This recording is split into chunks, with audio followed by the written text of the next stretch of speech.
আজি মোৰ 4খন মিটিং আছিলে 4খনতে বৰষুণে আছিলে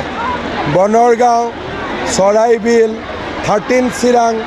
আৰু আমাৰ এতিয়া থুৰিবাৰী উলুবাৰী সকলো জায়গাতে বৰষুণ কিন্তু বৰষুণৰ মাজতো মিটিঙত চবে আহিছে ৰাইজে বিজেপিক এবাৰ ভোট দিব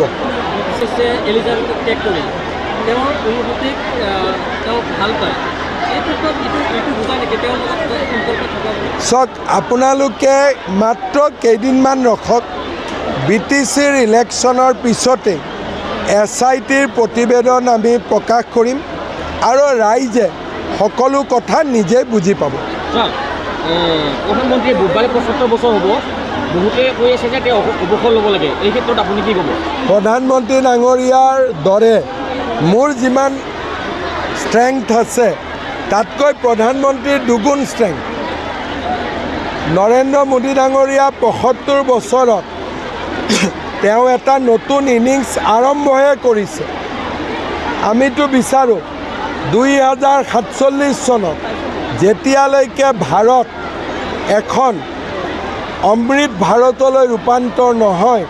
নৰেন্দ্ৰ মোদী ডাঙৰীয়াই ভাৰতৰ নেতৃত্ব দিব লাগে এইটো আজি যেনেকৈ দেখি আছে এগৰাকী ACS অফিচাৰৰ ঘৰত ৰেইড হৈছে 1 কোটি টকা উদ্ধাৰ হৈছে গতিকে এনেকুৱা দাৱাই মোৰ হাতত আছে দাৱাই পৰি থাকিব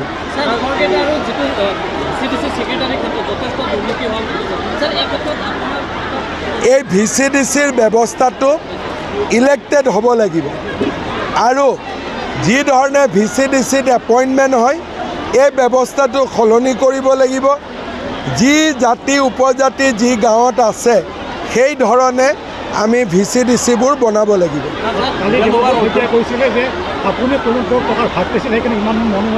কোনে চক দেৱব্ৰত শইকীয়াই BTC বুজি নাপায় ইয়াতে মই যদি প্ৰমোদ বড়ো বা হাগ্ৰামা মহিলাৰীৰ লগত যোৱা কেইবছৰমান নাথাকিলোহেঁতেন বড়োলেণ্ডত শান্তি আহিলেহেঁতেন নেকি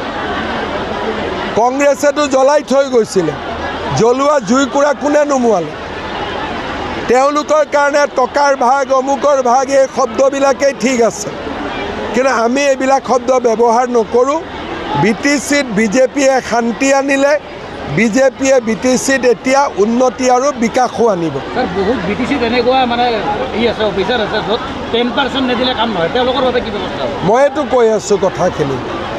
এই ব্যৱস্থাবিলাক পৰিৱৰ্তন কৰিব লাগিব এবাৰ বিজেপি চৰকাৰ আহিলে নিজে নিজে এইবিলাক ঠিক হৈ যাব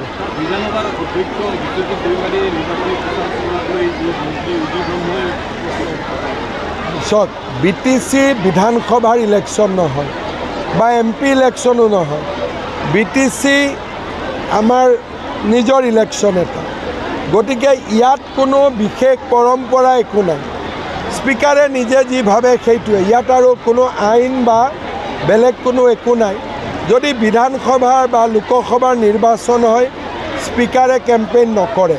কিন্তু এইটো যিহেতু BTCৰ ইলেকশ্যন কোনো নিয়ম নাই যোনে যেনেকৈ ভাল পায় আজিৰ পৰা দুদিনমান আগতে গোবিন্দ বসুমতাৰী বিধায়কে কৈছিলে যে BTCত কিন্তু বিজেপিক নিবিচাৰে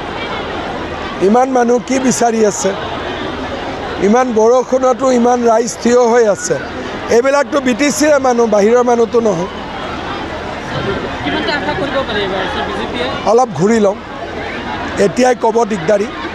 ইফাল ইফাল হৈ থাকিবতো অলপ লাষ্টৰ ফালে ক'ম